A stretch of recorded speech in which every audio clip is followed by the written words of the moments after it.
Hi, everyone. I'm Lisa Kramer, RISD's Fulbright Program Advisor. And with me, we have Sydney Foreman, who received her BFA in Textiles in 2018 and a Fulbright to Chile. And Ben Allen, who received his RISD MFA in Painting 2022 and a Fulbright to the Philippines. Hi, Sydney and Ben, thank you so much for joining us to talk about your Fulbright experiences. So I'm going to first play a video tutorial on all things Fulbright. I've recorded this in advance to streamline all the information and ensure you have everything all in one place. This video is from 2024 because Fulbright 2025 doesn't start until March 31st. So I will update this tutorial in April. And while there might be some changes, the heart of Fulbright that you will hear in this presentation will not. After the video, we'll hear from Ben and Sydney, and then we'll have an open Q&A discussions. Welcome to All Things Fulbright U.S. Student Program for RISD Artists and Designers. The Fulbright U.S. Student Program provides 6 to 12-month fully funded grants abroad for graduating students and recent graduates to conduct individually designed research projects, enroll in graduate school, or teach English. I'm Lisa Kramer. I'm RISD's Fulbright Program Advisor, or FPA. Fulbright is an intense process. My job is to make it more exciting rather than overwhelming and help you understand the process and mission so you can learn and grow from each step. I'm here to help you at all stages of the application cycle to pull all the pieces together into a compelling proposal, no matter your discipline or project content. Fulbright is a long process. To briefly outline the timeline, you'll start working on this in the winter or spring, maybe even earlier. Things will intensify during the summer as you pull all the pieces together. You will submit early fall. Then the following spring, you are notified of the decisions. Grants begin late summer or fall a year after you submitted, or even the winter of the next year for some countries. Once you start the application process, the grant is a good year away. So if you are intending to apply this year, great. Consider that you will need to set some time aside for Fulbright between spring through September. If you are interested in next year or the year after, also great. It is never too early to start thinking about a Fulbright grant. Some can pull this off in 5 to 6 months, but many take 1 to 2 years to develop their proposal.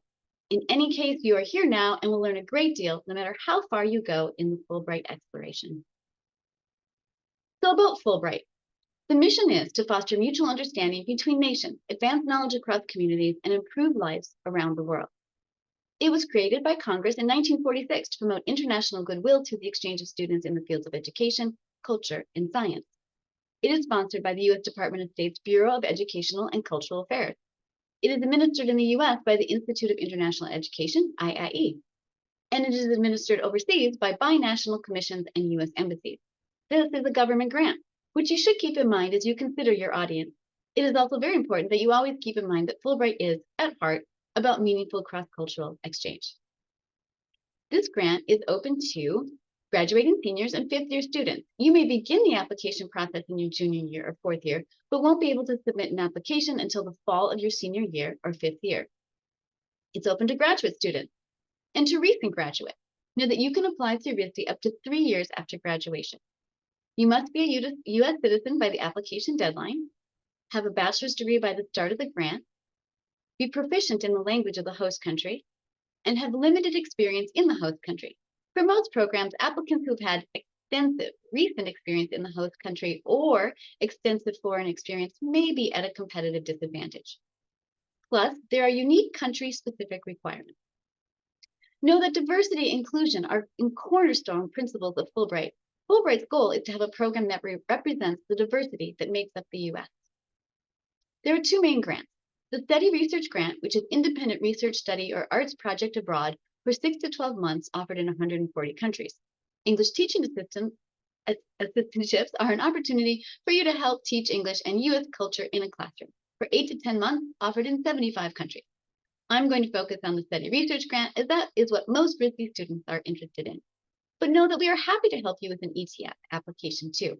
Keep in mind that the ETA opportunity comes with the expectation that you have experience in teaching, experience in working with non-native English speakers, specific teaching ideas and methods, and can make clear connections as to why teaching English will support your long-term goals. If you are applying for a study research grant in the creative arts, you will need a well-developed project and/or study plan that improves your craft, which means art and design making needs to be central in the study, research, and outcomes. You'll need to make your case for participating, learning, and growing as an artist. you need to develop and document a host country affiliation relationship. This might be with a university, research think tank, lab, library, community organization, or nonprofit, in which you receive mentorship and critique, maybe access to facilities or equipment. Perhaps you're taking a class or a workshop. Plus, you could be supporting their research or class or assisting in a production or conference. You will need a compelling visual portfolio that supports your proposed grant activities. Consider that your portfolio will be reviewed by U.S. artists and designers and host country experts who are likely not all artists and designers.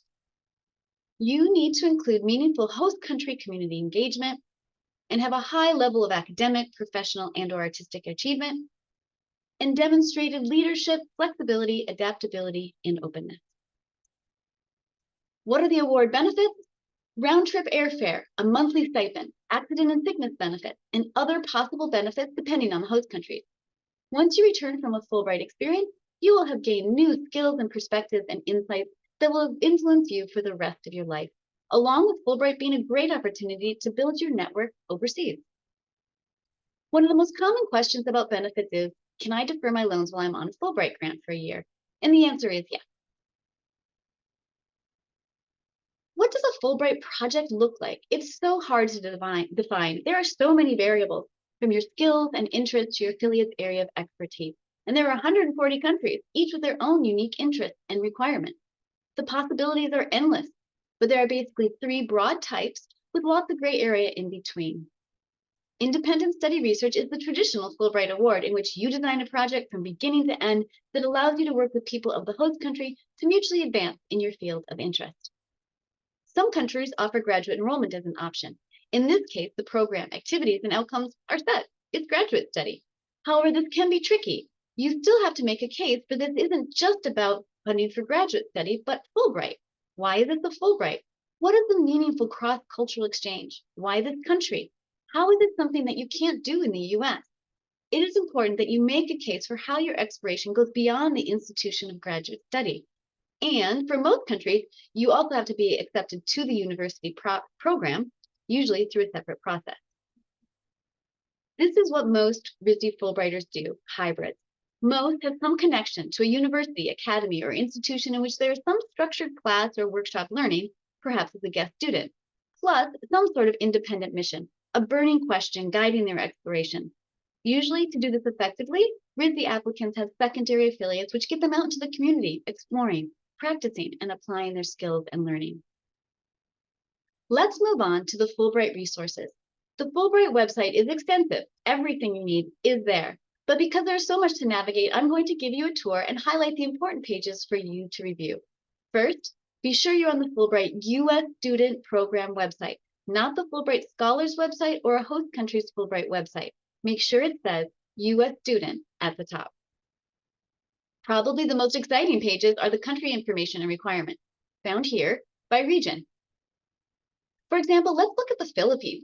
Here you will find the award profile and grant length, anything in particular they are looking for in candidates, such as disciplines, area of focus, or degree level. Of course, you'll want to check out the language requirement right away.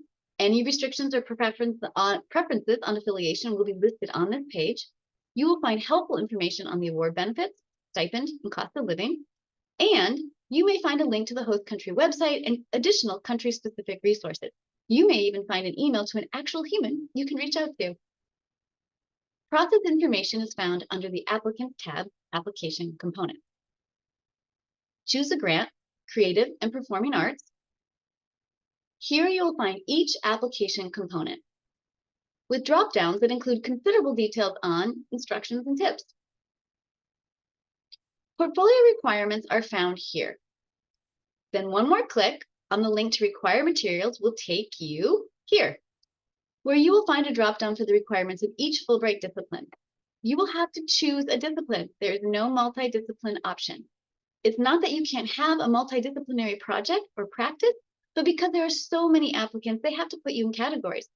So you will have to choose what best fits your project and consider your audience. The link to the online application, which opens in early April, is found here. Fulbright offers webinars April through October under the Applicants tab under Information Sessions. These are 1-hour sessions in which you will hear from Fulbright experts and hear questions from your peers around the country. It is important that you listen to at least a couple of these. I listen to 8 to 10 every year and learn a little something new each time. It is also important that you hear from Fulbright directly to confirm what I'm telling you and to provide you with new perspectives. If you see one you are really interested in but you missed it, make note. Then go to recorded webinars to listen in. I am often an applicant's first go-to, but know that Fulbright program officers who work for IIE are there to help too. Sometimes I don't know the country-specific answer. There are 140 countries, so it will be best for you to email or call the program officer directly. Their contact information can be found by going to Contact in tiny white font at the bottom of the page. Also, in tiny white font at the bottom, you will find a link to a page of interesting statistics. You will find application awards for each country. I did the math here, and in 2023-2024, 36.4 study research projects were awarded for the Czech Republic and 10.4% for New Zealand. By no means should statistics solely guide your choice. If you are passionate about a country and your project is a great fit for that country, don't look at the statistics. But if you are open, the statistics may help you make a decision. You may want to poke around in the statistics and consider a less competitive country. Obviously, English-speaking countries are the most competitive. The UK is by far the most competitive. If you speak another language, consider how that might be an advantage. If you don't speak another language, consider a country like Latvia or Norway with no language requirement, or Laos or Malaysia that has a more flexible language requirement. Learning some of the language is still important to these countries, but because their language is not commonly taught in the US, they are more flexible. Under the Alumni tab, you will find a grantee directory with Fulbright alumni across the country in all disciplines. There's not a lot of information on each Fulbrighter here, but the directory may give you some leads or help you determine a country's interest, and maybe even lead you to someone to contact. Fulbrighters are often happy to talk to applicants about their experience. I did a search on sculpture in India, which resulted in 13 Fulbrighters, including RISD alum Lindsay Carone. She is one of RISD's 111 Fulbrighters who have explored their creative projects in 45 different countries. When looking for Fulbright artists for inspiration or support, I suggest you start at the RISD Careers website. Scroll down to learn more about Fulbright, and then to the RISD Fulbright Showcase. You will get to a site of RISD Fulbrighters. 47 RISD Fulbrighters are on this site. In stories, you can read about their projects, and you can connect with them through their website or see what they are up to on their Instagram. In the Experience Gallery, you can see some great photos of their lives and the people they worked with while on a Fulbright grant. And in the Artwork Gallery, you can see both what they submitted to receive the grant and the results of their project. This website is a great place to go for inspiration and make connections. But for the nitty-gritty, how does this actually happen for a RISD student? Go back to the Fulbright section of the RISD Careers website. There are 2 very important documents to guide your process: the checklist and deadlines, and getting started. First, though, consider, will you be applying through RISD? If enrolled or an alum who graduated in the past 3 years, you have the option to apply through RISD, but are welcome to apply on your own, which Fulbright calls at large, and it is not seen as a disadvantage by Fulbright in any way. Know that the pro to applying through RISD is you will receive intensive support through the process, but the con may be you must follow RISD's internal deadlines. We require that applicants kickstart in May and have close to a complete application in mid-August in order to receive a campus review and interview. Our internal deadlines are in place so we can effectively, efficiently, and fairly support all of you through the process. But they are also in place for your benefit. We know from past experience that applicants who start late really struggle and then decide to wait a year, which is fine. Lots of applicants have a false start and come back stronger the next year. This is RISD's checklist and deadline, which you saw earlier. This is just the first page of this document, a visual look at the deadlines. This document goes on to provide additional milestones for each application component. This document will help guide your process. Be sure to check out this document on the website for the exact date, but know that the first deadline is the Kickstart meeting in mid to late May, where you confirm your intent and country choice, and we ensure that you are ready to go. The second deadline is your first draft, due early June. In mid-August, you will lock your application for a RISD review of your entire application package and portfolio, and for the RISD interview. Keep in mind, summer can be very challenging considering that many countries have a culture of long holidays that holiday means a real break in the summer. You may find that affiliate contacts are not available, particularly mid-July to early September. And we strongly encourage you to submit documents before the deadline. This will provide you with more time to redraft, incorporate feedback, fine-tune, and move on to your next draft or another application component. The second important document is the RISD Getting Started. You're really going to want to jump into this document.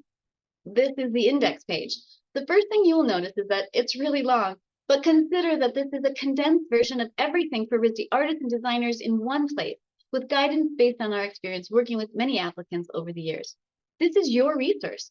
Take the time to read it over once now and then use it as a reference throughout the process. The RISD Getting Started document walks you through each application component with detailed advice. Plus, it has valuable information on what makes you a strong candidate, what makes a competitive proposal. So what are the components? Affiliation. Applicants must find and arrange their affiliation. Countries have specific requirements, but it is usually a university, nonprofit, or research think tank. It cannot be a for-profit company. Applicants must build a relationship and then document the nature of their relationship in a letter. Yes, this can be hard and take time. So start early, just do it. Don't wait for the perfect draft or project idea. Who your affiliate is, what they can offer, what they would like in return will affect your project ideas and proposal. You want to work with your affiliate to develop your project. There are tips in the Getting Started document to help your search and develop your affiliation. We also have an email outreach template and actual affiliate letters we can review with you during advising appointments. Statement of grant purpose.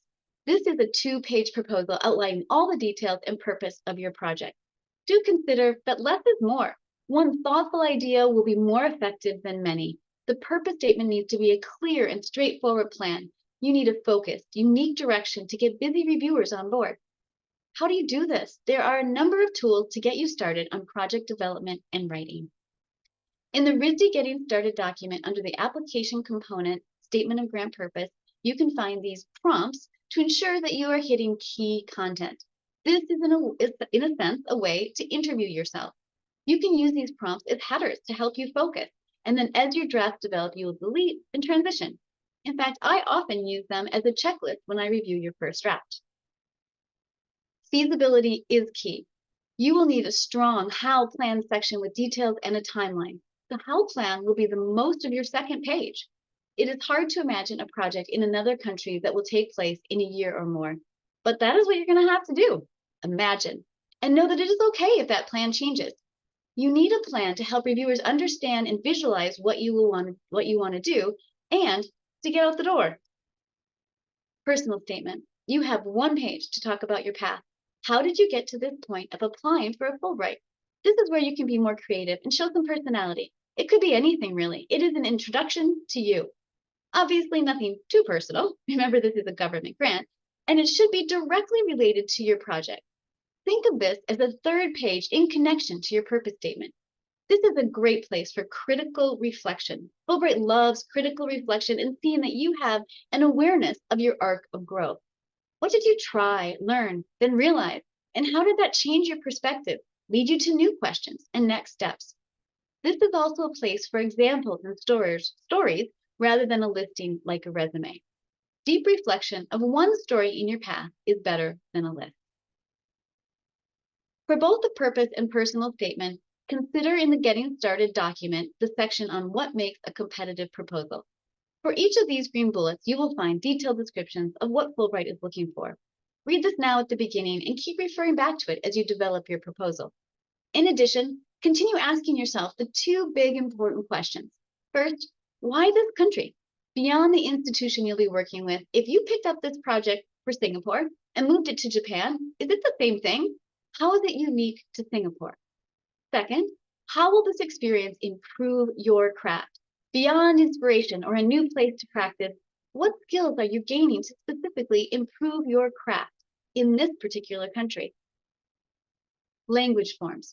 Depending on the country, a language self-evaluation and a professional evaluation may be required or recommended. 3 recommendation letters are required. Choose wisely in terms of who will write a meaningful letter and who will be timely. At the application stage, unofficial transcripts are required, so you will need to collect these documents scan them neatly, and upload them into the application. The online application is really long and includes 5 to 6 additional essays. Start this early. This is not a last-minute thing, and be neat and consistent in both content and in formatting. You want to have a strong application package from beginning to end. And finally, portfolio. I have this last, not because it isn't important. It is. It's extremely important. But you are the experts on this. You know how to do this well. I highly recommend you check out the Fulbright Arts Portfolio webinar found on Fulbright's recorded webinars page. And a few pointers. Follow the instructions. How many? Size, resolution, minutes. Make your case with effective, high-quality images.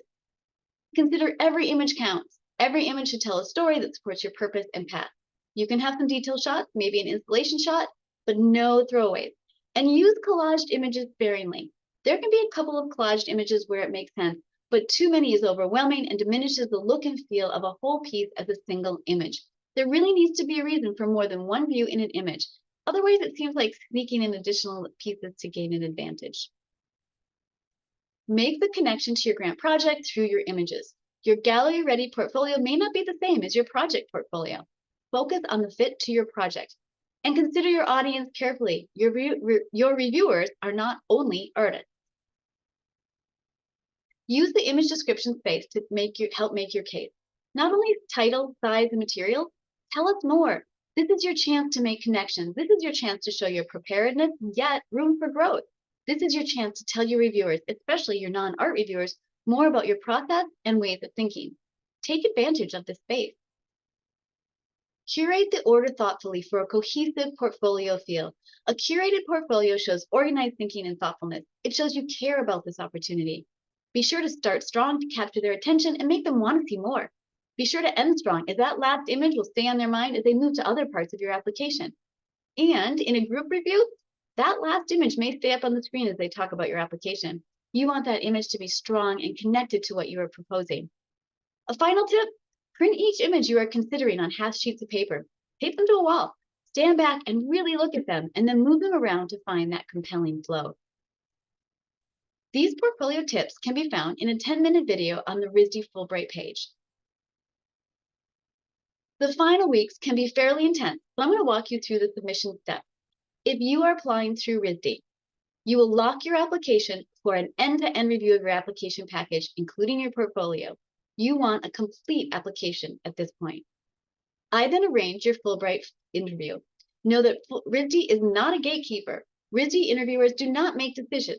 The interview purpose is to help determine if the applicant is prepared to carry out their proposed project and thrive in the host country. After your interview, you will have a last chance for fine-tuning. This stage is up to you. You want to be careful to make select, very minor changes to strengthen. Reworking after months of work doesn't usually work out so well. And then you submit. Art applications are first reviewed by U.S. experts by discipline, and semifinalist decisions are announced in January. Semifinalist applications then go to the host countries for review. And then finalists are announced anytime between March and June, usually by the end of April. I've given you a lot of information and resources, but how do you get started? Grant writing is just as much about organization skills as it is project development. Develop organizational tools based on your style to keep track of your research, drafts, and affiliate outreach, and set personal milestones to help you meet the deadline. Review the country summary pages, which is really exciting and is important to find out early on if there are restrictions, preferences, or special requirements. Start drafting your purpose and personal statements early. The first draft, the commitment in writing, and the feedback you receive, this is when things really take off. Find help. Ask for help. This is a complicated grant. Find people who support your application process. Meet with me, but not only me. I'm only one voice in this process. Find someone in your discipline to guide your research and content. Find someone to give you feedback on your image choices. Get a professor on board early in your process. Reach out to the RISD Center for Arts and Language. They are an excellent resource for brainstorming or fine-tuning your proposal. Make use of the incredible resources at the RISD Library. Talk to RISD Global about where RISD might have connections in your host country. A word of advice on getting help. Get advice early in the process rather than so much at the end. At the beginning, All voices are important. At the end, your voice is important.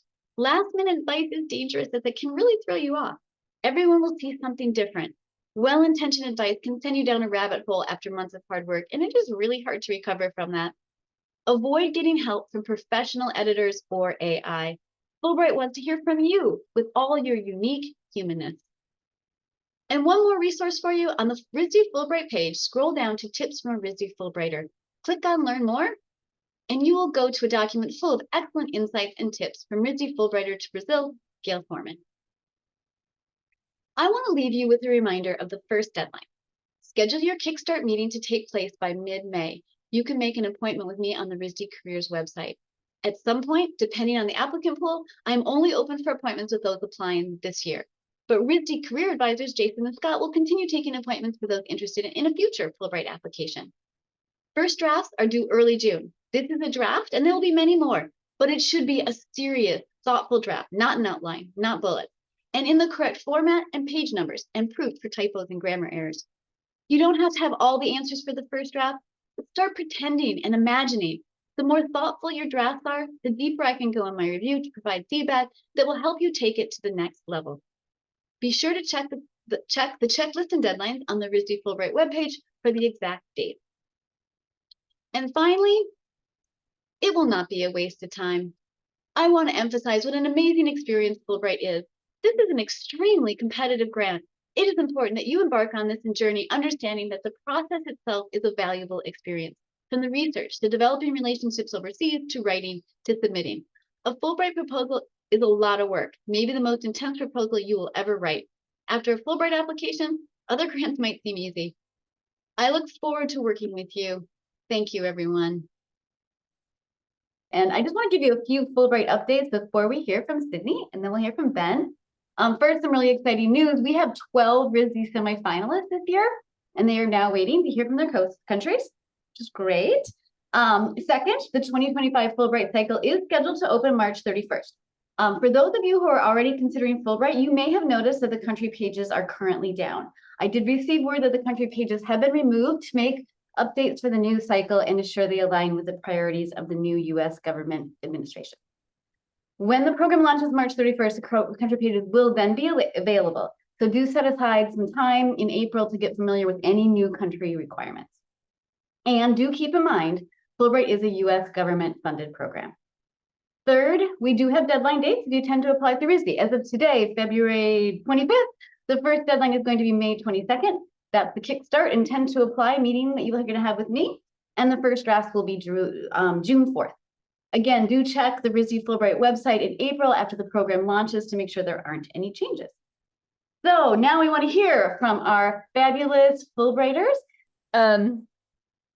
So this is an example of an arpillera, which is a type of quilt that my project was centered around and is what I studied while I was in Chile.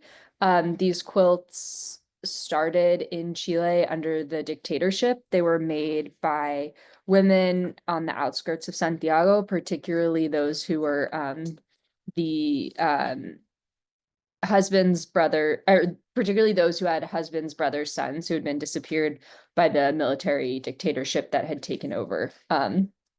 And I learned about these quilts sort of through thinking that I wanted to apply for a Fulbright. So for me, I really started with being interested I started getting interested in grants and the idea of like different ways of sustaining myself and as a working artist. I think my junior year at RISD was the first time I met with Lisa.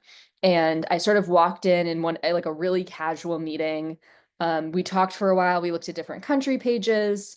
I was really interested in applying to Lebanon because that's where my family's from, but you had to know Arabic or French, which I did not at all. And then I kind of let it go and didn't think that much about it, I think, again, for a little while. But then Lisa and I met again. We started talking more. I looked into Hungary because that was a place that did not have a language requirement, but had a lot of folks from Syria and Lebanon. Like I said, the two places my family was from. But then I started realizing that I wanted to go somewhere where I spoke the language. So I either wanted to go somewhere English speaking or Spanish speaking, the two languages I speak. So we sort of started going down different country pages. And then we got to Chile, and I realized that one of my best friends from RISD was from Chile, and he might have some insights for me, just about like the culture, about the art, about things I could look to apply for. And he's the one who first told me about Arpieras.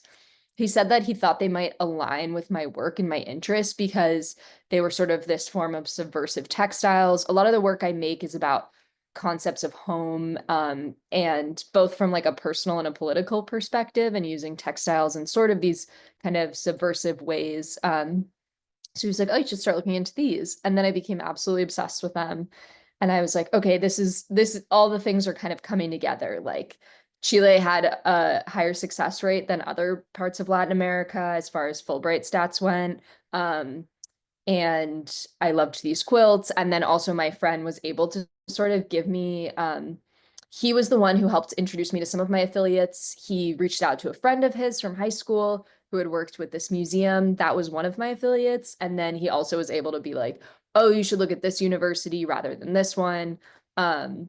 And then I did some cold emailing. I emailed an artist, Cecilia Vicuña, who works between New York and Chile, and she works only very skeptically with Americans that she kind of already knows. So it ended up not being, I ended up actually getting to meet her while I was in Chile, and someone else was doing a project with her, but she wanted to have a longer relationship than sort of the timeline for applying allowed.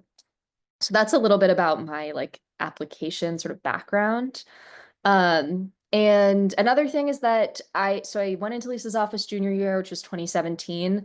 I don't think I hit submit until 2021. The pandemic really gave me extra time to work on an application because when I was graduating, I just felt like too overwhelmed to think about it. And then I started in 2020, and then I again was like, couldn't get it together. And it wasn't until 2021 that I really felt that I was able to. And I submitted and really didn't think I would get it. And then I became a semifinalist and became incredibly invested in getting it, and then did not become a finalist that year, and was devastated, but decided to reapply again. I thought, why not? And then the next time I applied, I did get it. So the thing about Chile, it's in the Southern Hemisphere, which means that we had a March start date because their school year runs from March to November, as opposed to from September to June. And so I found out I got a Fulbright in April, and then I didn't start until the following March. And I found out I got a Fulbright right as I had decided that I was going to live in New York and really put down roots. So the world just kind of like laughs whenever you make plans. And so I had a long time before I actually started the grant, and somehow I like feel that I didn't really know what to expect, and people kept telling me like, this is going to be amazing, this is going to be life-changing, you're going to have the best time. So my solution to hearing all of that was, rather than getting excited and invested, was just not thinking about it.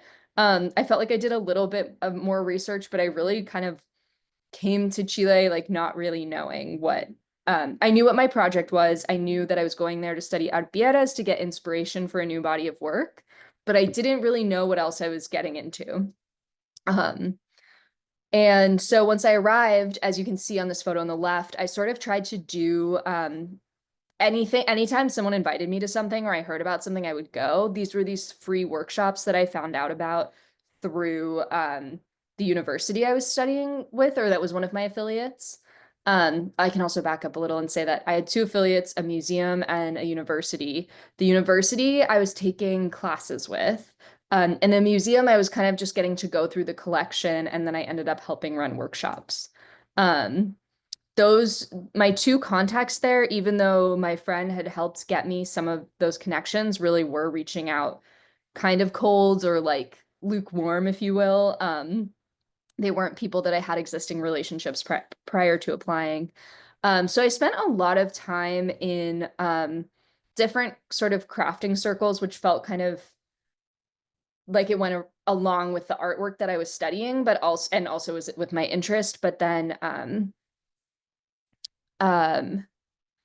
like also was a little just like a way for me to hang out with people and make friends. Another thing about my experience with Fulbright is I was taking like 2 classes and then going to the museum. I only had to be there once a week, so I had a lot of free time.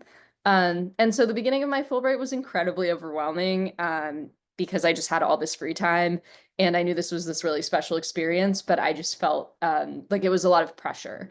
And that led me to reach out a lot to my cohort, which you see in both of these photos. And they were amazing. And the other thing that was great about reaching out to my cohort is that as I made more Chilean friends, my cohort also made more Chilean friends. And so I was able to connect with even more folks that I wouldn't have necessarily otherwise. So one of my friends in this photo was studying girls' soccer and public health, and I would never have met the women that she worked with. And they ended up being like some really, really good friends of mine. So we had a way of, I feel like if you can connect with your cohort, both they're the only people that will really understand what you're going through. And then also they can help connect you further to the culture that you're engaging with. And then I think the longer, once I started reaching out to people, going to these crafting circles, spending time with my cohort, I started getting a little more comfortable. The other thing I did to sort of help organize my days, because some of them felt like I was like, wow, I have so much time. What can I do with this opportunity? Was that I joined the public pool, which was a whole saga, but they had really specific hours, and that helped me sort of strategize my time. And that was really something that ended up being really helpful and amazing. And so now we'll go into what my project ended up turning into. I think I said this earlier. I said that I was going to make a community quilt based on the quilts I was studying. I knew that I wasn't totally sold on that idea because I was really worried that it would be this American coming to Chile, sort of appropriating this craft that had existed since the 70s. So I ended up kind of taking inspiration in the way that I went about making work, and then also from my physical landscape.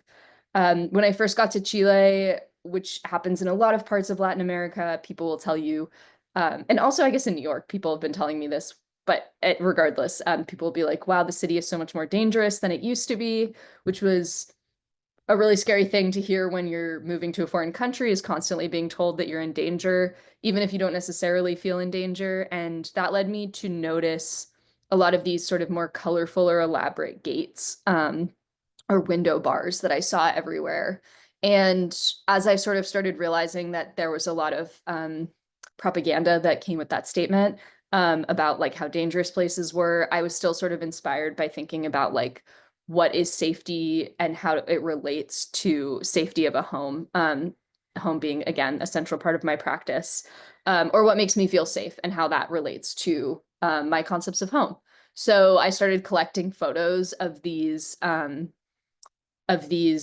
different gates and window bars that I would see. And then I started making originally kind of exact replicas of them in thread. And I did that in my studio. You can kind of see some tiny ones. They were sort of my little like samples on the wall. A lot of my cohort were scientists, and the way that they approached their Fulbright was that they were there to collect research, not to write their papers. And I found that really inspiring, to be like, I'm here to get inspired and start new things. I'm not here, even though I said I was going to finish a body of work, it's the time to get inspired and try and experiment more than it's the time to finish everything that I started.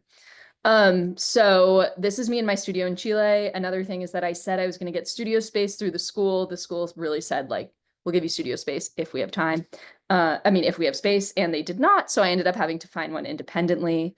But a lot of the work that I started there, I'm still doing in my studio here. And I'm sort of continuing these bar embroideries that were inspired and started there. And yeah, I'm sort of working on them kind of like a quilt in these sort of piecemeal ways. Other things that have happened to me since I got back is that I've gotten a lot more teaching opportunities. I definitely realized while I was in Fulbright that I wanted more consistent but also flexible work, because my Spanish, I taught these workshops in Spanish in Chile, so that has been really helpful. I'm starting to think about grad school, and feel that I am starting a body of work that is is really ready for that next step. But yeah, I think I'm not sure if I took too much time, but I just want to give folks time to ask questions, and I also want to hear about Ben's experience. Amazing. Cool. All right. I'm just gonna go right into it. I don't know how much time do we have left, but I want to talk on four key things. Application, the disadvantage and advantage of it, in my experience at least. When I was in undergrad, I knew that I wanted to do Fulbright. I was a painter and I was like, I want to do Fulbright because I want to travel. And my thought process was, I'm going to go to Italy because why not? That did not happen because my application was not strong and I could not justify why I want to go to Italy. I could not justify my project and my research in that country. So I did not do it in undergrad. When I went to grad school at RISD, I was still in the painting department. Even though I was not painting, I started weaving. But my weaving when I was in grad school was based on my memory of weaving when I was a kid in the Philippines. I was born and raised in the Philippines. I was there until I was 17. But then when I was weaving, I thought, wait, the process and the techniques that I'm doing is really based on my memory. It's really not about the techniques that they are doing in my hometown or in the country itself. And so I thought this might be the right project for me to dive in and deeply research through Fulbright. I was um I was a first year student and I reached out to Lisa 2 years in advance, saying this is what I want to do and could you help me? I don't know what I want to write yet, but I know what I wanted to kind of research. Lisa helped me with my application. I was also able to reach out to different Fulbrighties and artists, Filipino artists in the US. And one of them is a curator from the Smithsonian. But everyone told me that my disadvantage on applying to the Philippines is that I was born and raised there, which is definitely a big disadvantage because I already know the country, the culture, and the language. But my argument was when I was born and raised in the Philippines, I only stayed in one area, and there's like 7,000 islands in the Philippines. And so in my proposal, I said that I will not be going back to my hometown, but I will be going to a different island to research. And my research was about weaving, the mat weaving of the Philippines, to look at the tradition, the technique, ritual processes, and the stories of weavers then turn into an object. Um, Application, I have said that I applied early because I panic easily and I cold emailed 76 people, museums, university, LGU, galleries, a bunch of artists. From those 76, fortunately and surprisingly, 30 people responded. But that's still a lot. And so I had to cut it down to 10. My thinking at the time was I would kind of go around the country and go to different islands. And I needed affiliation in that island. But Lisa mentioned that it might be too much and it might not be feasible to have 10 affiliation. So we cut it down to 3. But then from the 3, we cut it down to 2 to make it more feasible. But then when I arrived in my first affiliation, so I have 2 affiliation. One is in Palawan and one is in Dumaguete City, which is totally different islands from one another and different from Manila, which is the metropolitan. My first 10 days in the Philippines is crazy. I arrived in Manila. I was able to do my orientation. There was not an orientation in DC that was usually happens. My orientation was in Manila with the Fulbright Philippines people. I was able to open a bank account. I was able to kind of, just, be in the country, and see some of my family too. But when I arrived in my first post affiliation, my affiliation was not responding to any of my emails. He was not replying to my text or my call, and I'm already at the airport. And I was like, oh my God, I don't know anyone here. I don't know the area. What do I do now? And so I called my landlord that I connected through Facebook to pick me up from the airport and bring me to the apartment. And that happened, and I was very fortunate that that he was able to assist me. My advantage during that time is that I know how to speak Tagalog, and it's one of the language that Palawan also speaks. So I was able to kind of go around, walk around, and my instinct is to look for a new affiliation just in case my original affiliation will ghost me. I was able to find one, and after 2 weeks of not hearing from my affiliation, he was able to kind of call me saying that he was in an island that does not have any service, which is where I will be eventually work to. But that's actually not, well, my case was not as extreme as my cohorts. There were 9 people in my cohort, and 2 of them, when they arrived in the Philippines, their affiliation passed away. And they're like, they didn't know what to do. But the thing is, they were already in Manila, and their research is in Manila. And so Fulbright Philippines was able to help them connect to different institutions or different universities.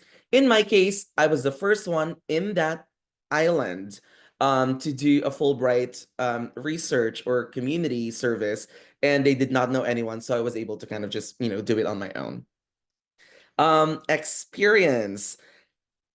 Fulbright really changed my life. This is kind of like my my affiliation in Palawan that I discovered myself.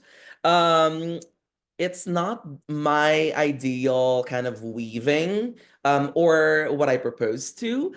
Everything changed, and Fulbright is aware of that your project may change or your research might change. Mine changed right away because this is not math. However, what I learned here is the materiality of what I could use as an alternative to mat making. And so I was able to connect with these people and use Loom to create weaving and also experience and work with different materials that I could use to create more work. And then this is the island where I spent most of my time. This is when my first affiliation contacted me and brought me to this island. This island does not have clean water, Wi-Fi, electricity, banks, or anything. But the culture and the making of mat, or what we call banig, is so like prevalent and beautiful. So I'm supposed to stay for 4 months here. But I can't I can't deal with mosquitoes. I had 6 cases of dengue already in my life. So like on my 7th dengue case that I will probably get, I'll probably gonna die. So I left after a month, and then I went somewhere else because during when I was doing my Fulbright research, and since it already changed on the first like month, I just allowed it to kind of go in different direction. And so I was able to go to different provinces to research more about their mat making and materiality and even patterns. This is in Palawan and this is in Cebu. And I was also focusing on patterns. So I went to a different island and province in the Philippines to connect with the tattoo peoples. And, really looking at how they find patterns and bring it into their art making, but how can I also bring that into the object that I am creating during my Fulbright? I also went to an island in Siquijor to look at different types of materiality that I could use as an alternative. And this plant right here can be found in the US, but only in Hawaii. And in my last affiliation, which I spent 4 months, my goal is to create a public art, but with the weaving that I have gathered for the past like 6 months in different islands. And so this is what happened. This is my last project. And this is also, it requires a community engagement. And I asked the community to shoot anything that they want on those hoops until the objects or anything that they shoot in there gets accumulated inside the weaving until it bursts. This is in your Fulbright, you're also required to give an artist talk on your last like weeks of Fulbright. And this is kind of like I did an artist talk with this and invited everyone to participate and also eat. Post Fulbright, I created a book. This is the book. I'm still looking for a publisher, but I think I'm gonna self-publish. But this is what happened in my Fulbright journey compiled into one book because I needed to, there's so much things that happened. And it requires a lot of processing. It took me 2 years to realize everything and kind of sit down and think about what happened and think about my practice and think about my life and thinking about, all right, what happens now after Fulbright? It took me that long, but I think that's normal. And making this book kind of grounded me on my experience as a Fulbright person and what I do now. I think that is it. Oh, also, when I was applying to Fulbright, I was so curious on other people's experience in the Philippines. Um, I could not find that, so I created my own. I did not want to be a vlogger, but I was like filming and kind of vlogging my experience, and I uploaded that on YouTube. If you're interested, I could give you my YouTube channel to kind of like watch it on your own. But when I uploaded that, actually, it's funny because a lot of Fulbright people or applicants to the Philippines go on that site and they connect me in there, and I have mentored 5 of them, and one is from RISD. I'm so excited that he got a semifinalist this year. I'm very excited. But if you're interested in watching that video, it's not done yet. I would be happy to send you the link. It like, oh, look at that. I love it. Thank you. Ah, it's fun to see. So thank you so much. Oh, that was fantastic. And I think like thinking about both of your experiences from application to end, I think what really comes out is you never really know what's gonna happen. Like it's such a journey, and everyone's journey is so unique, and then it changes on top of that. So really, really fantastic hearing from you both. So Kevin, do we have any questions for Sydney, for Ben, for anything? We do. And I guess I'm going to try to take them in the order that they came in. And the first one that came in at kind of the beginning of the program, Lisa, so I think it pertains, to your video, is, does that mean I need to find a visa sponsor to be eligible for the program? And I can just answer that one quickly. So Fulbright U.S. citizens will help Fulbright get the visa, and then every country is a little bit different. Sometimes it's your affiliation that helps get it. Sometimes it's the Fulbright Commission. So, but they are part of the process of helping you through that. Yep. Next question, and I think this again pertains to the video at the time, Lisa. When you say that you should have limited experience in a country, what would qualify as limited versus more extensive? Now, Ben spoke to this quite well, so hopefully that might have helped to address this, but it is really important. So Lisa, and for Sydney and Ben, do you want to add further insight on that? I'll just say quickly and then I'll let you two talk, but if the country pages were up right now, you could kind of see that every country is a little bit different. And some will say more straightforwardly than others what they are or what they aren't looking for. So you'll be able to see that again in April when those come back up. But yeah, it is a little bit country dependent. And then Ben had a great answer for that. And I don't know if you guys heard things from other people in your countries you want to add to that. I only know from my experience from the Philippines, but I know, Lisa, we talked about being a dual citizen, not being eligible. In the Philippines, that's what I thought. But when I got there, I asked the program director, and they actually allow dual citizen in the Philippines, and it might be different from other countries, but I think it's important, if you have a dual citizenship in the country where you were born. I think it's important to maybe reach out to the IIE program coordinator and ask if that's okay. I was not a dual citizen. When I knew that I wanted to do Fulbright, I actually revoked my citizenship and just became an American citizen, but I'm planning to get it back. Yeah. Cool. Sydney, did you hear anything on your country? I wasn't. No, I would say though that not that I had, I mean, again, I applied not too long after the pandemic. It sounds like Ben did too, but travel was still sort of like, especially international travel felt kind of confusing. But I would say about half the people that I met who were doing Fulbrights had been to the country before, either because they had studied abroad there, or they had a friend there or something, and then the other half had never been there. So no one that I knew of had any kind of citizenship issue, but there were definitely people that had had more of a relationship with the country. I had never been to Chile before.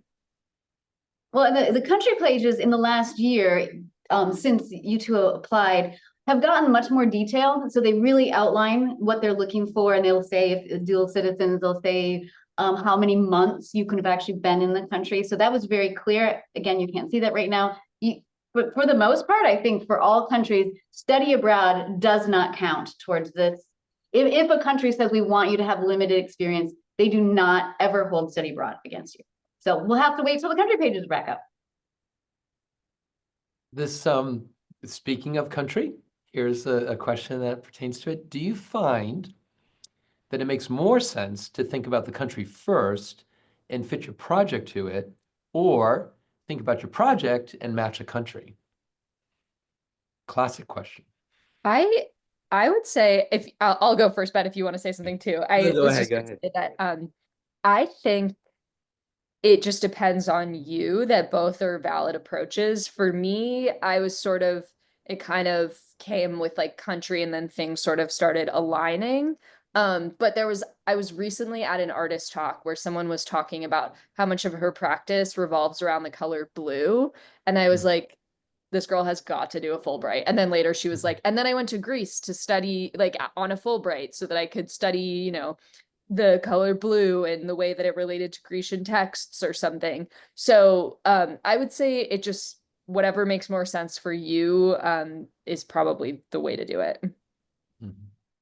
Yeah, no, I agree. It really depends too. Because yeah, during my undergrad, I have mentioned I wanted to go to Italy because why not? It just did not happen, and I could not justify why I want to go there. My project, did not match the Italian painting. But in my cohort though, during my grant year, they chose the country based on their research. Like one of my cohort went back to the Philippines because she wanted to find her lost parents. And she's actually a Fulbright and a National Geographic fellow. One is also her research is about religion and agriculture, and religion agriculture is very prevalent in the Philippines, and that's why they chose the Philippines. And so it really depends, but I think it's better if you look at your project and where can you take that to elevate your practice and research more that can help you think about it deeply. Yep. Ben, you used a word that popped up in the last question. So I'm going to actually jump ahead because I just made this connection, then I'll go back in the order. Could you explain what is meant by cohort? It sounded like there are country-specific cohorts of Fulbrighters. Do they all go together, or is it a single representative per country? Ah, interesting. So cohort are your classmate, I'd say, to the Fulbrighties that got into that country.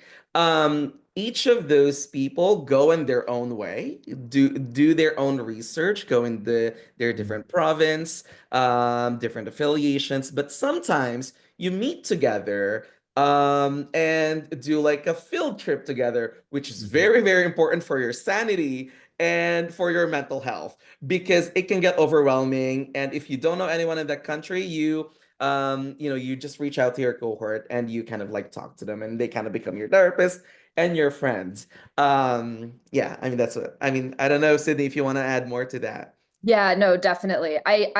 Another thing that I had done, because Ben, you had talked about this about just like wanting to know about people's experiences, is I started reaching out to people on LinkedIn who had been Chilean Fulbrighters because no one from RISD had applied or had gotten it. And I talked to a couple people who were like, yeah, I saw my cohort maybe like once a month. And my cohort got really close. We saw each other. I lived with one of them for a while. We saw each other like multiple times a week. Um, and then people would come in from different places or we'd go visit each other because you might be all in different parts of the country. And then for Chile, also Fulbright basically like gives you money 2 times and they like don't really check in on you. We had an orientation at the beginning, or this was my experience. There was someone to reach out to if you needed help, and they give you a bunch of resources, but like they're not really hand-holding you along the way. And they used to do some sort of like closing thing, but then I think after COVID, they stopped doing that in Chile. I don't know if they stopped doing that everywhere, but my cohort, like we organized a whole thing together where we kind of talked to each other about things we'd been working on. So it's really up to you how much you want to spend time with them. But for me, I was just blown away by everybody's presentations at our orientation. And I kind of got there being like, oh my God, everyone's going to be a scientist because Chile's page had like a preference for scientists. And like, they're not going to care at all about what I'm doing. And like, we're just like not going to get along. And they ended up being amazing. And one of them actually just stayed with me and left yesterday. So they, yeah, it's a great, you should definitely reach out to them as much as you want to. During my year was a little interesting because I got the Fulbright 2022. I arrived in Manila in August 2022, but because of the pandemic, there were still Fulbright from 2020, 2021 who just arrived at the same time as me. So I did not meet any of my cohort in that year, the 2022 Fulbright, but I met some 2020 and 2021 in the orientation. And I only met my whole cohort in like the first half of the grant, where we got invited to Manila to celebrate the Fulbright Philippines and Fulbright affiliation. Right. Yeah. Sydney and Ben, in light of your different scenarios with the cohort, were there any other artisan designers in the cohorts? For me, there was one other, not an artist or a designer, but a writer. And she was working with the artist I originally reached out to, who's also a poet, and she was working with her on her poetry. I found that like the common ground I had with people, even though like some of them I was like, this science is like, I really can't understand what this is. Other people had much more approachable topics. But yeah, there was one of my friends was an astrophysicist, and I was like, this is so far out of my scope of understanding. We're just like people who were interested in an alternative sort of life experience, and also people who were interested in not necessarily having a 9 to 5 job were like sort of the most common factors. And I also found it really helpful to get feedback from non-artists on the work that I was making. And that's something I have been seeking out a lot since school, is like I'm grateful for my RISD friends and community, but also just making sure to like seek other perspectives. So yeah, it was really just me, but also then, yeah, we were really good about like sending each other like, oh, that like people would send me photos of arpietas that they were seeing, or like folks came to the museum, or I went to like some labs. So Great. And Ben? My cohort have 3, which is very rare. In the Philippines, they have mentioned that they were focusing on mostly STEM. But for that year, they accepted 3 artists. My goal during my year is for community service and research. Not so much of the outcome and not so much of the art world in the Philippines. The other artists in my year, their goal is to penetrate the art world in the Philippines. So their affiliation is residency and art gallery. So they were doing a bunch of workshop and residency, and they even participated in the Philippine Art Fair, which is so cool. And the other one is the Fulbright and National Geographic Fellow, and their goal is to look at and find their lost parents, but they have a different or more expectation because they're doing the National Geographic on top of their Fulbright. But all 3 of us are in different provinces, so we did it not, and we didn't see each other at all. Right, Maybe right. like once or twice, but yeah. Another question. These are some kind of more technical questions about our process. Could you elaborate? Well, hello and thank you. I'm reading it directly. Thank you so much for being a source of guidance, and we really appreciate that because Lisa does such an amazing job in working with you and guiding you, as you're all hearing. But how many students from RISD are selected each application year?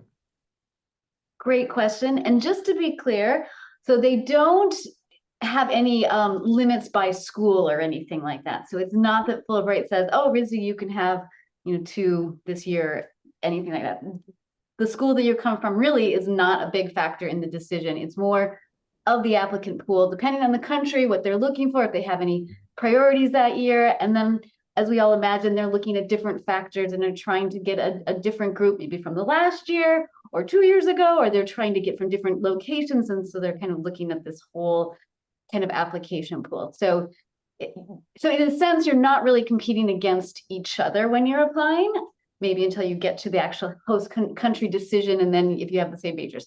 But our statistics show that we get on average 2 to 3 each year out of, I don't remember what the average anymore is because we've had such a variance of, but probably 10 to 12 applicants a year that get to, at this point, we usually have this funnel. So we have, 80 people that are interested in, and then 30 make the Kickstart, and that funnel keeps going down. And in the end, we usually have 10 to 12 applicants.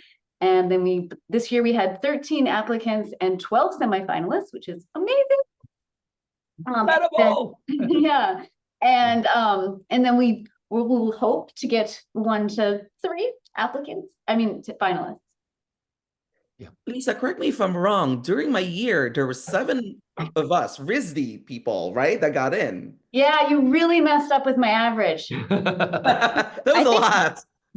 I think mine was just 1. Yeah, and then Yes, there was only 1. So it's really, Fulbright's a very fickle beast because it's a huge thing, and it's 140 countries and all your different disciplines. So it's definitely not a scientific process. It's a human process. I also wanted to just say quickly, because I had told Lisa and Kevin this earlier, that something I learned specifically about Chile that might be helpful if you're applying for a specific country is almost every single person in my cohort and every single person that was not like a scientist working with a really specific lab, like if they were somebody that was in the humanities or in the social sciences, had applied to Chile more than once. So it seemed like most of us were on our second application. And I think that makes sense. Fulbright says that they prefer master's student, or for Chile only, I don't know about other countries, that at the time they preferred master students, and they also don't have like the English teacher award, and those awards I think skew younger, and so they want a more mature cohort. And so that is something else that I would say is like, if you want to reapply again, you should. I didn't really change that much. I'd gotten a residency and a show, and I added those things, and then instead of saying a new body of work that I was going to make, I said I was going to make this quilt that didn't end up exactly turning out the way that I thought, but just added more specifics. Yep. Yeah. Apply.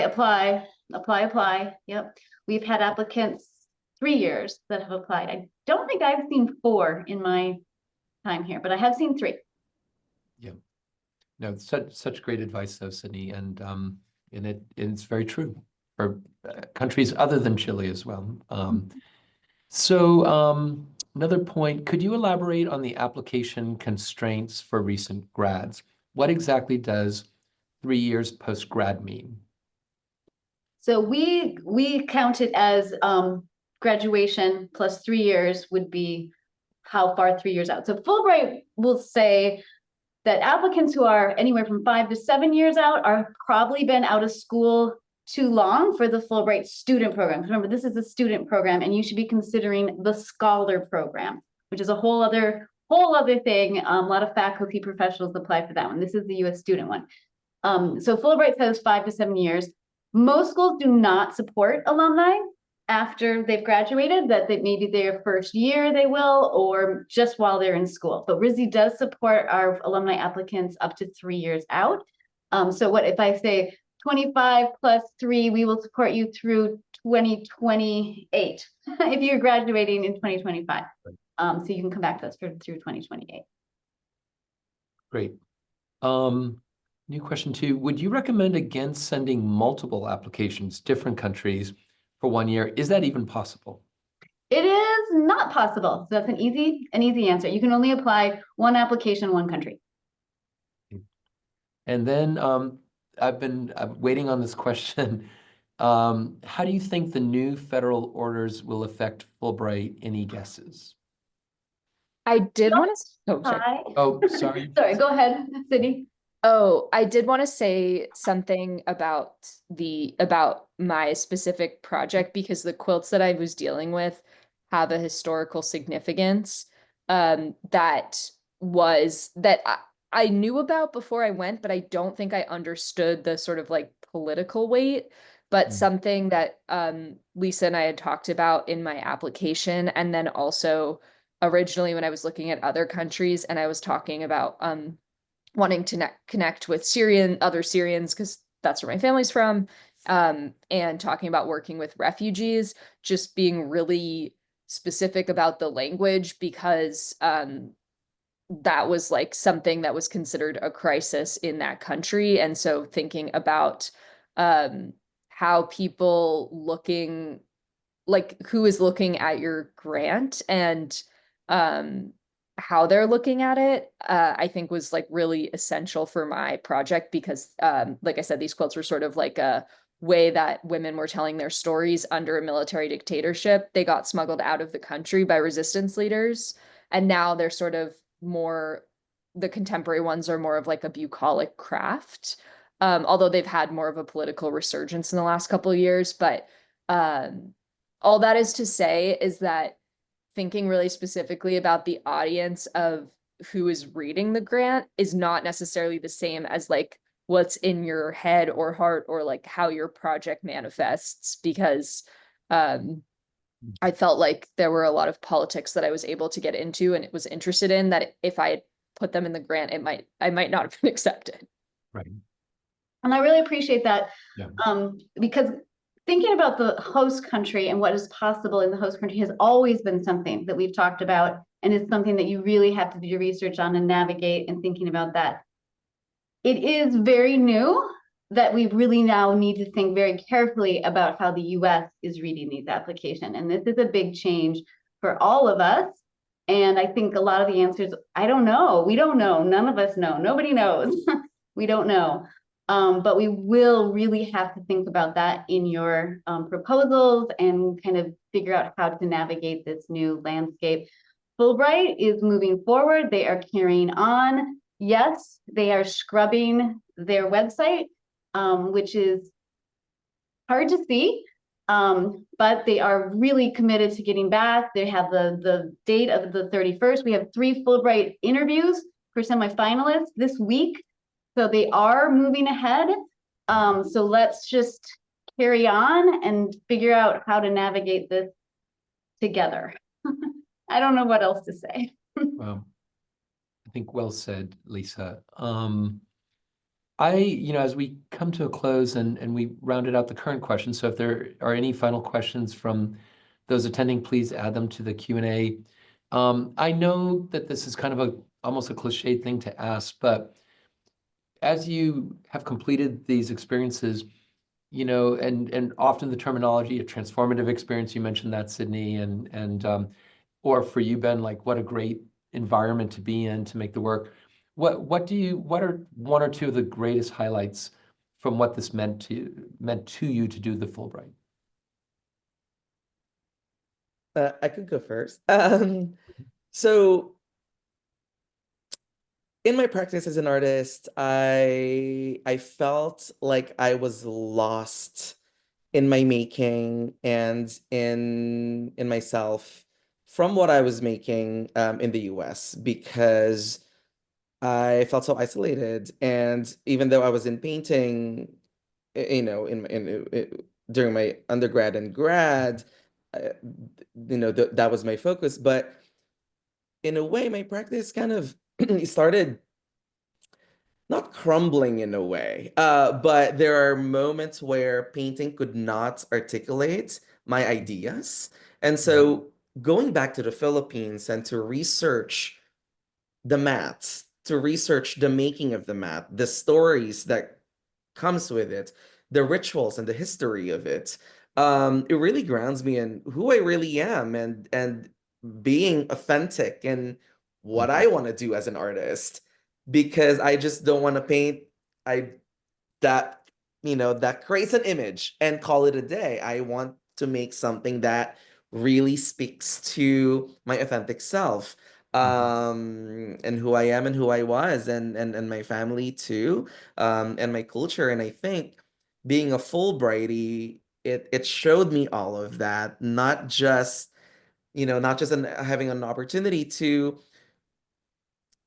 make the work, but connecting to other people who have dedicated their life for this craft, and being able to learn that from them, to you know and get all of their knowledge and history and love and care. I think that really grounds my artistic practice, that I still do right now. I mean, I finished in 2023 and my work is still from Fulbright. And the thing is, like, I taught at RISD this past summer.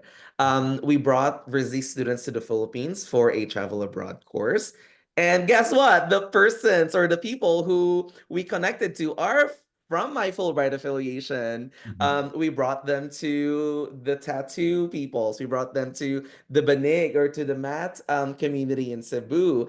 And this cannot happen without Fulbright. And so it ripples after the experience. So I'm so grateful with that. I'm really also grateful with Lisa and RISD in general for helping me get the Fulbright.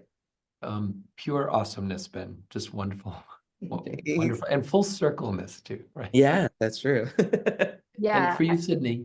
I would say that I feel like there is a lot of like full circleness, where something that I loved at RISD was in the textiles department, just the way that I was in this group of people, mostly women, like making for just like long periods of time, and getting to kind of chat while your hands were busy is something that I didn't necessarily like realize is like how much I missed that. And I ended up getting to follow art Artistas and like really bringing that back into my practice, and also sort of like figuring out ways to continue that both through like additional grants, and then also in like, for me, I'm starting to move my practice as it's getting nicer outdoors again, in sort of public spaces. I got back from Fulbright 2 months ago, so I'm still like Oh, wow. learning all the things that it's given me. Because again, we were March to November, and I stayed a little bit longer. But I think that it it changed me. I was living in New York right before I left, and I've come back, and there are these ways that it's like shifted my sort of interpersonal sense. As you saw, I was working a lot with like these gates, these sort of like, the way that I was thinking of them were boundaries, and that's also something that I was like thinking about in my personal life. And I feel like New York is a place that I was really getting kind of swept up in and sort of confused, because while I would love to show with a gallery, like I don't really want to be a gallery artist in the sense of I don't want my money to be tied to making work, because I don't make work fast enough, and that isn't what interests me.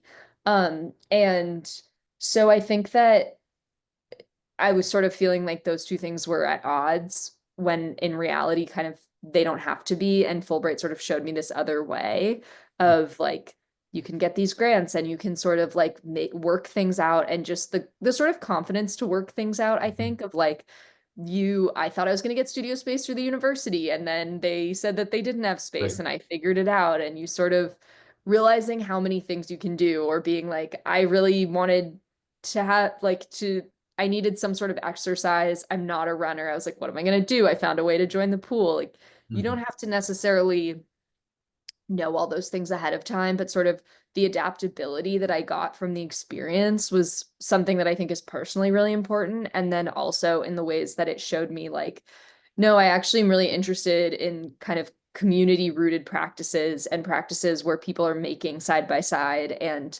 that's where my interest lies, and not necessarily in this other thing that I could get wrapped up in. Where I am, it's sort of given me this kind of like sense of calm and confidence as I've come back to the US and tried to figure it out. I also would say that if any of you end up doing a Fulbright, I would really recommend reading this book called Leaving the Atocha Station by Ben Lerner. It's a book that's about him doing a Fulbright in Spain, and it kind of talks about those moments of there was a lot of imposter syndrome and a lot of like days where you're like, this is a really important opportunity, I have to seize the day, but being like, really, all I can think to do is go get a cappuccino, and like, I don't actually know what's going to happen after then. And yeah, I think that those were the ways. It definitely changed my life, but I didn't, and people would tell me that, but I didn't really know what that would look like, and I'm still sort of figuring it out. Yeah. I could also add something too. I really love having a Fulbright email. Yes. So there's a Yes. sense of prestige Yeah. that comes with it. I use it to apply for jobs and grants. The Fulbright.org. Oh, it was so good. It also like I use it for things where I'm like, you know, I'm like, is like I might be interested in researching this, but really I want to see this collection of books at the Morgan Library. And like it will impact my work in some way, maybe not as literally as I think it will, but Mhm. Oh, Yeah. fantastic. It's Really great. so good. Sorry, Kevin. No. Please go, Lisa. I just feel all warm and fuzzy, and these are challenging days, and this is a really good day. Just seeing you two again and having worked with you for years and seeing it come together and it all comes around, and you're doing so well. I'm just so grateful to hear your stories. Thank you. Thank you. Yeah, I'm feeling we need opportunities like this that really fill you with the hopefulness of why we do all of this. So you two have really exemplified that this evening. Lisa, we do have two more questions that came in. Do we have time to address them? And then we probably should close out. Yeah, we can take the two more. Okay. And they do concern, now we're going to flip the feeling. They do concern going back, here's the question, going back to the US stance or proofing of the Fulbright applications, should we be concerned about a research study that may not receive support due to political perspective? For example, topics on climate crisis or renewable energy. I don't know. I think it might be how we frame it and thinking about, I mean, there are things that are facts and there are things that are happening that can point to, there's countries that are doing best practices that we could still learn from and bring back. So I think the answer is it depends. I mean, it depends on what you're thinking and you know how you can kind of work through that and how you're talking to your host country and affiliations. It also depends what happens in the next few months in this country. So Yeah. for now, keep plugging away and let's see where it takes you. Yeah. I also think that there's a way that a lot of times people think that art or topics around art is not political, and that might be something that is to your advantage in your application, because I'm currently applying for a different governmental grant, and there's a lot of the ways that we're phrasing it as like with some of the people I worked with in Chile as like something that is just for people to get together and hang out and like a community activity, but like not really just talking about like making beautiful things seems really not political, even if it is. Right. And we are creatives, so let's get creative, right? And so we'll take this as the final question. It kind of connected to everything we've been talking about.